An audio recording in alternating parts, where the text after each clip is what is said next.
एकता की शक्ति। एकता की शक्ति। एक वन में एक पुराने वृक्ष के नीचे बने मिट्टी के टीलों में एक बिल था। उसमें अतिदर्प नामक सर्प रहता था।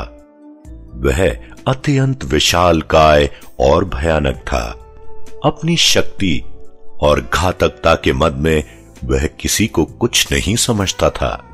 एक दिन उसने क्रोधित होकर फुफकारते हुए पूंछ को फटकारा तो समीप ही बिलों में रहने वाली चींटियों में से कुछ घायल हो गईं। उन्होंने पीड़ा से आर्तनाद करते हुए कहा, अरे दुष्ट सर्प, क्या तुझे कुछ भी दिखाई नहीं देता?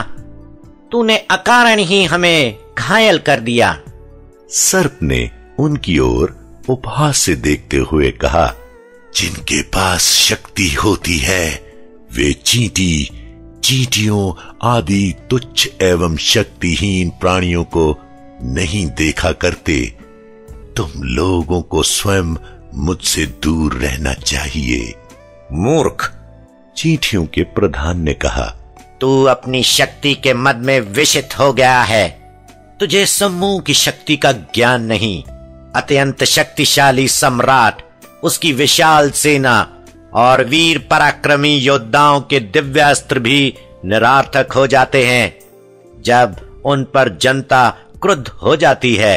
इनके कोप से तो बड़े बड़े साम्राज्य ध्वस्त हो जाते हैं।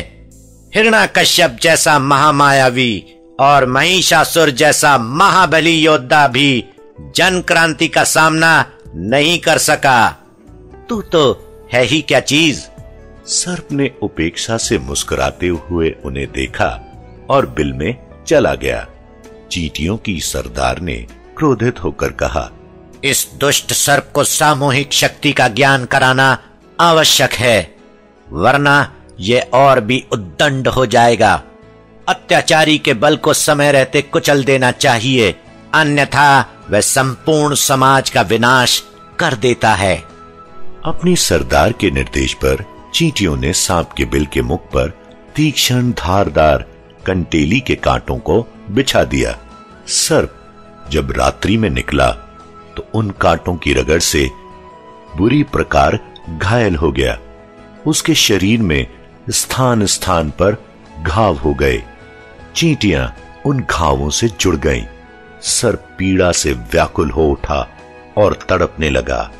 कुछ चींटियां मर भी गईं, परंतु वह सर्प भी यातनापूर्ण ढंग से मृत्यु को प्राप्त हो गया।